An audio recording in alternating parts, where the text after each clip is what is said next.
California has introduced a new bill called the California Drug Price Relief Act of 2016. It is a ballot initiative, and here to talk about that with us is one of the architects of that initiative. Garry South is the principal of Garry South Consulting. He is a California political guru, I guess you would say. And since you're the principal and this is our office, I guess this is the first time I've called the principal to my office. There you go. So, welcome. It happened to me in reverse many times. Yeah, when I me was in too, school. trust me. But not until I had puberty. There you go. Then I started acting up. But Garry, thanks for coming on the show. Great to be on. So tell us about this Proposition 61. Proposition 61 is, interestingly enough, the only ballot measure in the entire United States in 2016 dealing with drug pricing. And what it would do is it would require the state of California, for all drugs that are purchased by the state of California, and by the way, that's $4.2 billion a year. We buy more drugs than anyone other than the federal government. Kind of makes sense. It's the biggest state. Right. It would require that the state pay no more for any particular drug than the Department of Veterans Affairs, the U.S. Department of Veterans Affairs pays. Why DVA? Because under federal law, as you probably know, DVA gets the lowest prices of any federal agency. The drug companies in this campaign are trying to tell people that is the case because they are so good-hearted that out of honor of our men and women who've served in uniform, they want to give them the lowest drug prices possible. That's just not the case. They're required by federal law to give the lowest discounts to DVA. So the DVA price point is really the lowest price that we can determine is paid by any government agency anywhere for drugs. California is kind of a nation state unto itself, as you know. Absolutely. 38 million people, more people than Canada, more people than Australia. We, again, buy more drugs than any entity other than the federal government itself. So we have the benefit of having, a state that is very skewed very democratically and getting more liberal rather than less liberal. We had a huge That's very much true. That's very true. We had in the primary. It's really interesting. In the primary in June, Orange County, California, which you're familiar with, having lived in L.A., has for decades been the largest Republican county in all of the United States of America. Not that the percentages were the highest, but the number of votes they turned out for Republican candidates. So in June, for the first time ever, more Democrats than Republicans voted in the primary in Orange County.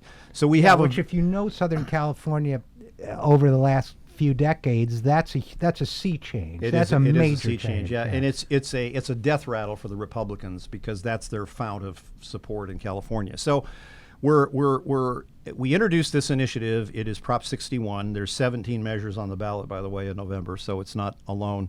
But it is going into an environment that is very, I think, favorable to a measure like this dealing with drug pricing. All of our polling shows it polling in the 70s. The LA Times just today put out a poll that shows it's 66-23. The drug companies are going apoplectic about this because they know that, unlike Las Vegas, what happens in California does not stay in California. Absolutely, yeah. And they're concerned that if California wins the DVA price point, every other state logically is going to demand the same thing. And they've now called it a pricing disaster for the entire pharmaceutical industry if this passes. So they have loaded up their campaign kitty so far with $87 million. They're on their way to $100 million, which, by the way, will break all records for any ballot measure, pro or con, in California, because they view this as an existential threat to their current ability, both at the federal and state level, to rip people off and charge whatever they want for whatever drug they want and raise the prices of those drugs however high they want, as was evidenced by the EpiPen scandal, which is still going on. Right, which is, as we're covering in this week's show, it's not the exception in the drug industry, it's the rule. It's that the kind of rule, rip yes. off. So, but I guess, my reaction to that is I can see them not stopping anywhere when it comes to expenditure, given the kinds of profits that the drug companies make, given the kind of cash they have on hand, given how high the stakes are for them. We forget, a lot of times when we're talking about politics in this country, we only think nationally, and we forget how critical the states can be Correct. to implementing major change. Given the how high the stakes are for the drug companies in this, I can see them fighting this with everything they've got. So my question for you is, Are you ready? I mean, are you all buckled in? Because We are. This looks like it's going to be a hell we of are. a fight. There was a precursor to this in 2005 when labor and some of the consumer organizations in California put Prop 79 on the ballot, which was a much different measure from 61. It would have required the drug companies to provide discounts to people like at or below the poverty line. The drug company spent $85 million.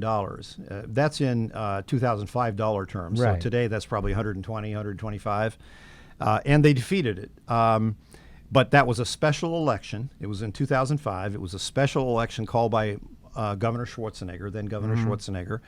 The other side simply did not have the funds to compete with that. And they barely beat it. They barely beat it. Now I think it's a whole different environment with all the scandals about Martin Shkreli and the 5,000% increase overnight. Dara, which was the anti-infection drug Daraprim. Now you've got Sovaldi and Harvoni, the two Hep C drugs that actually cure Hep C, being sold for over $1,000 a pill for one single pill. Now you have the EpiPen scandal on top of that, where they raised the price from like less than $100 for two EpiPens to over $600.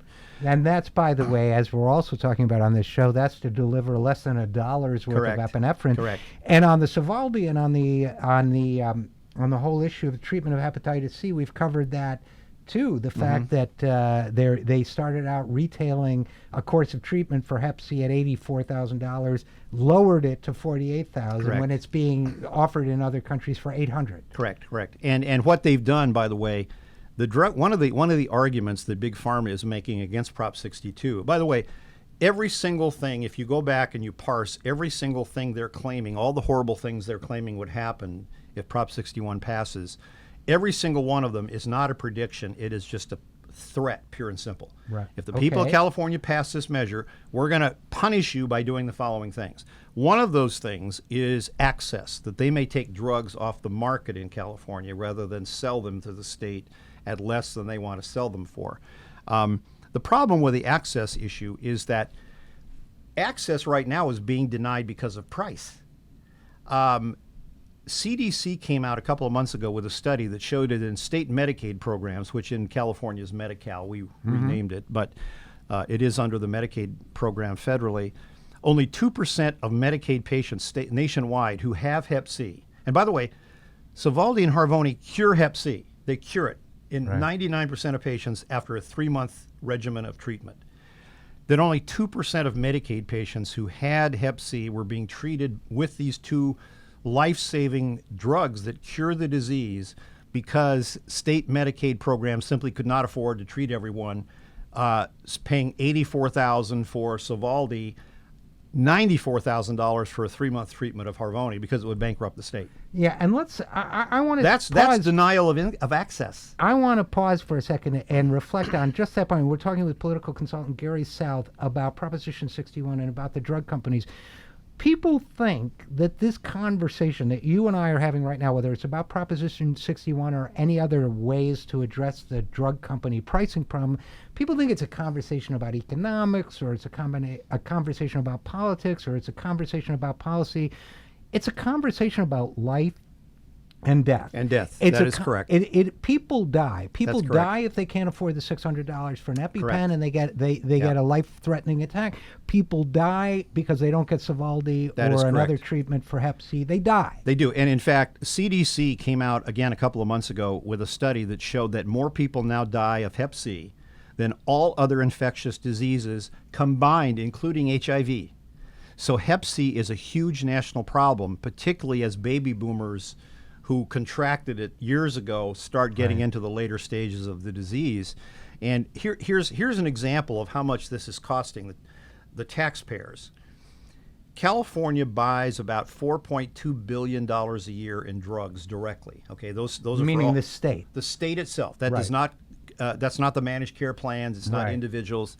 The state itself pays $4.2 billion in taxpayer money every year buying drugs. Our Medi-Cal program, which is Medicaid in California, just announced that in this 2016-2017 fiscal year, They're going to spend $1 billion of that on the Hep C drugs that are provided by Gilead. One drug company is going to get a transfer of wealth of $1 billion for 2 medications directly from the taxpayer's pocket into the pocket of their fat cat executives and their stockholders. That is a scandal. And this is not a new drug. This is not a new breakthrough. This is not something. This is not. They could make an enormous profit on it at much, much lower prices, vastly lower prices than they have now. Yes, because by the way, Gilead, who has the patent on Sovaldi and Harvoni, did not invent either one of them. They bought Sovaldi. Right. They bought Sovaldi. So when they start talking about we have to have these high prices because research and development is so expensive, R&D is not what is driving them. It's M&A. It's mergers and acquisitions. Right. They're buying these drugs. And by the way, walk it back even one step further.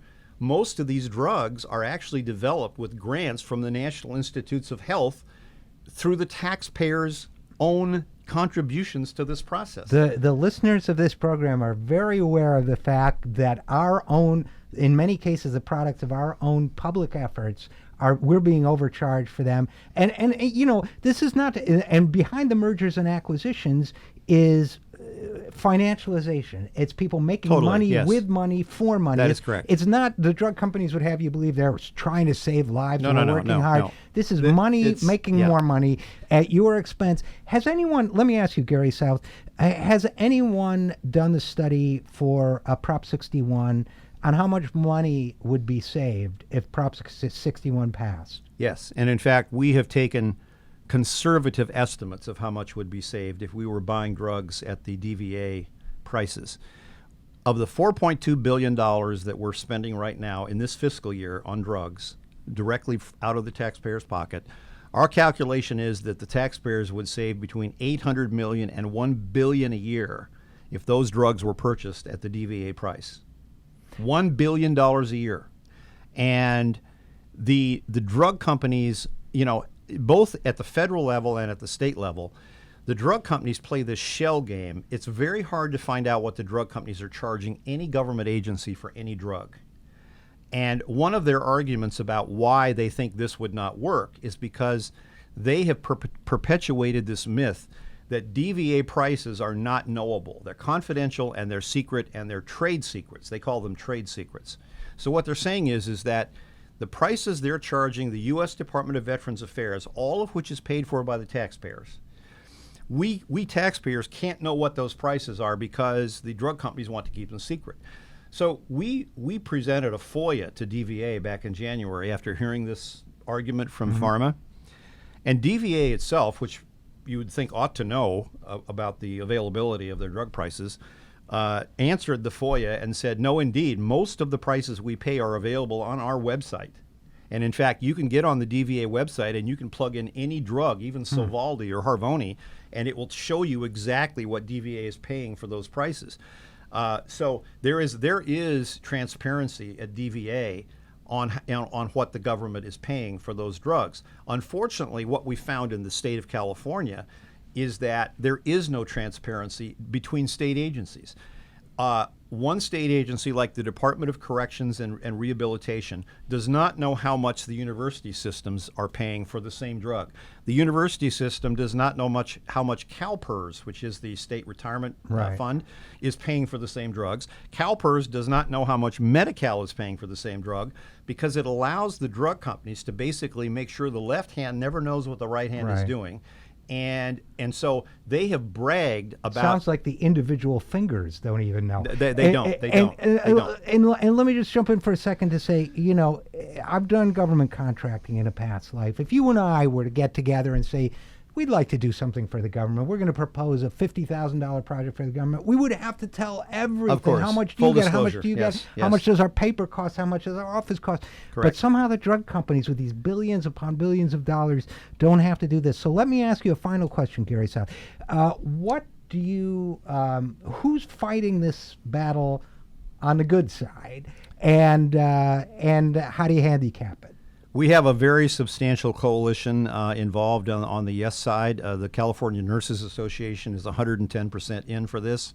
AARP is on board. AARP simply does not endorse a lot of initiatives. No. It's very hard to get the AARP Good Housekeeping Seal of Approval. They are 100% on board on this because they have been, as you know, for years here in D.C. trying to get negotiated drug prices for Medicare Part D, which was banned under the Bush signed legislation that set up the prescription drug program. And they've seen how hard it is to get anything through Congress. And now they've seen, even in California, in a heavily Democratic state with heavily Democratic control of both houses, there were 2 transparency bills that were defeated in the heavily Democratic legislature. So their belief is, at the moment, you got to take this to the ballot. You've got to get voters involved in this. So they're involved. The Urban League is a supporter. We just announced yesterday that the California State Retirees Association has come on board. The Courage Campaign, which is a major umbrella for progressive groups and consumer organizations, is fully on board. And the list goes very on. We have hundreds and hundreds of endorsements. Interestingly enough, they claim about 130 to 150 groups are supporting their no position on this drug measure. But without denigrating any of these organizations, because some of them actually do good work, some of these consumer advocacy groups and patient advocacy groups do good work. But we actually have an investigative reporter on staff who used to work for the LA Times, who's been drilling down on these organizations. And surprise, surprise, what you find is that so many of these organizations are on the pharma payroll. Well, Pharma is funding them. It's their usual markup. Yes, of course if they have 10 organizations, they'll say they have 150. That's about right for the ratio. So where can people go to find out more about this? They can go to yeson61.com, which is our website. I would also urge, based on the conversation we just had, we have set up another website called followthedrugdollars.com. Followthedrugdollars.com, where we have put massive amounts of information about how some of these organizations, like the California Medical Association, that is unbelievably opposing this measure, are on the pharma dole. And the perniciousness and the pervasiveness of pharma moving its money around to every patient advocacy group, even HIV groups that will take that money, and getting them hooked on that milk of pharma money is pretty astonishing. And so we have a really good coalition. Senator Sanders endorsed this measure clear back in May. He is, I believe, going to come to California. We hope he will come to California to campaign for this, because that would be a really big deal for us. So, I mean, we have a really good coalition built up here: progressive organizations, consumer organizations, and so far we're way up in the polls. They're going to have to spend their $100 million to beat it. Just remember, though, in California terms, Meg Whitman in 2010 spent $180 million to be elected governor and lost by 13 points. Wow. So I don't want to diminish the effect of $100 million of advertising, because I'm not a fool and I've done this before. But in 1988, California had a trend-setting insurance initiative on the ballot that you might remember called Prop 103. And the insurance companies came in and spent $85 million to beat it. That was in 1988 dollar terms. Right. And all the same dire predictions. If this passes, we're going to pull out of California. California will lose all of the insurers, and on and on. It passed. It saved consumers billions of dollars, and none of the insurance companies pulled out. So all these dire threats that pharma is making, we're going to stop selling drugs, we're going to raise drug prices for veterans, all these threats they're making are basically empty threats, because they're apoplectic that if this thing gets started in California, there will be no stopping it. Well, I have a long track record in health economics, and I'm going to make a bold prediction. If this thing passes, the drug companies will not punish 1/5 of the American drug market. Garry South of Garry South Consulting. Thank you. Thanks so much for coming on the program. program. Great to be with you.